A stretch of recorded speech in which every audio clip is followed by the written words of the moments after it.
I saved the drowning foxwoman. Now she refuses to leave my side. The river was restless that morning, swollen with spring rains and foaming white where it crashed against the rocks. I had come there, as I often did, to fish and clear my head from the noise of the nearby town. The air smelled of wet earth and pine, and for a while, all I heard was the splash of the current and the occasional cry of a hawk overhead. Then came the scream. It was not human, high-pitched and desperate, a cry that made the hair on my arms rise. I dropped my fishing rod, boots sinking into the mud as I scanned the water. There, caught in the current, was a figure thrashing violently, slender arms flailing, long dark hair streaming like ink in the current. Without thinking, I plunged into the freezing water. The shock stole my breath, but I pushed forward, letting the current carry me close. She gasped and sank, only for her face to break the surface again, eyes wide with terror, ears twitching atop her head. Fox ears. My heart lurched. She wasn't human. Still, I grabbed her wrist, kicking hard toward the shallows. The water fought me every inch, dragging us toward the jagged rocks downstream, but somehow I hauled us both onto the muddy bank. She collapsed beside me, coughing up river water, her body trembling violently. Her tail, a great russet plume, was soaked and heavy, plastered against her legs. I could only stare, my lungs burning as much from disbelief as from exertion. "You saved me," she whispered hoarsely, eyes the color of molten amber locking onto mine. I swallowed hard. You would have drowned." Her ears twitched again, lowering like a frightened animal's. She hugged her knees close, still shivering, but her gaze never left me. I built a fire near the riverbank and draped my coat over her shoulders. She sat close, tail curled around herself like a blanket. As the flames warmed us, I could study her better. Delicate features, sharp yet gentle, with hair that caught the firelight like strands of copper. Despite her otherworldly beauty, she looked so small, so vulnerable. "What are you?" asked finally. Her eyes narrowed, suspicious.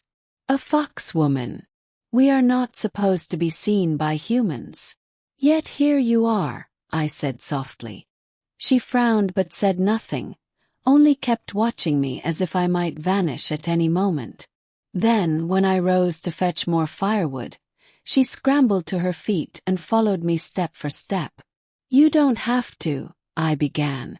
"I do," she interrupted, voice firm despite its tremor. "You saved me. I owe you my life." I turned, bewildered. "You don't owe me anything. I just did what anyone would." Her ears twitched again, but she shook her head stubbornly.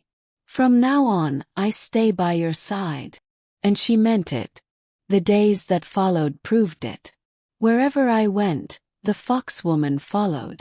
At first it was unnerving. I'd wake to find her crouched by the window of my cabin, amber eyes glinting in the dawn. She trailed me into town, tail tucked beneath a cloak, ears hidden beneath her hair. Villagers gave me odd looks, but none dared question it. She was clumsy with human customs, startled by door hinges, fascinated by spoons, but she learned quickly, mimicking everything I did. When I chopped wood, she tried. When I fished, she sat silently beside me, her gaze never straying far. One night, as rain pattered on the roof, I asked, "Why me? Why stay with me?" She tilted her head, ears flicking. "Because I trust you.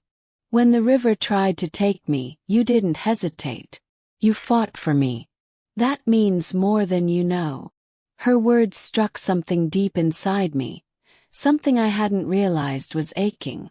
I had lived alone for so long, convincing myself I needed no one. Yet here was this strange, beautiful creature, looking at me as though I was her whole world. But not everyone was pleased. Whispers spread in the village. Talk of a wild woman with fox eyes, of witchcraft and curses. One evening, 3 men came to my cabin, torches in hand. "Send her out," the leader demanded. "She's not natural. She'll bring ruin on us all." The foxwoman shrank behind me, her claws digging lightly into my arm. I stepped forward, jaw tight. "She stays. She's no threat to anyone." The men spat curses, but eventually turned away, muttering promises to return.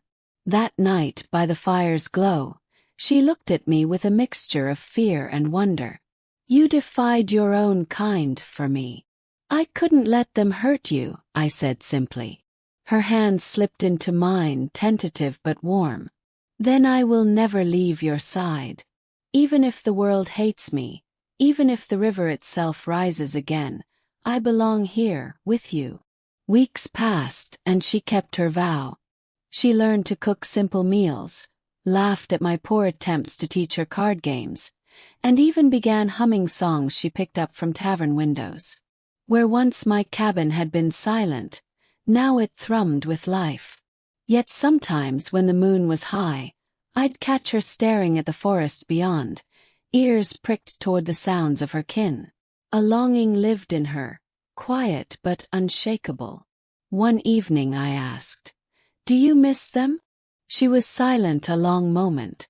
Then she whispered, "Yes, but not enough to leave you." Her tail brushed against my leg, soft and deliberate, and I understood she had chosen her place. The river still roared outside my cabin, restless and wild, but its sound no longer felt lonely. I often thought back to that morning, to the scream that pulled me from my quiet life and changed everything. I had saved her from drowning. But in truth, she had saved me too, pulled me from the deeper, quieter waters of solitude I hadn't realized were swallowing me whole. Now, when I wake to her curled beside me, ears twitching in dreams, I know one thing with certainty. She refuses to leave my side, and I would never want her to. The seasons shifted, and with them the rhythm of our lives. She no longer trailed behind me timidly but walked at my side with quiet pride, as though she had always belonged there. The village kept its distance, whispering of curses and spirits, but I no longer cared. Their fear was meaningless compared to the warmth that filled my cabin now. One night, beneath a silver moon, I found her on the porch, staring at the river that had once tried to claim her. Her tail swayed slowly, her ears flicking toward the rushing water. "You're not afraid anymore," I said gently. She glanced at me, eyes glowing like embers in the moonlight.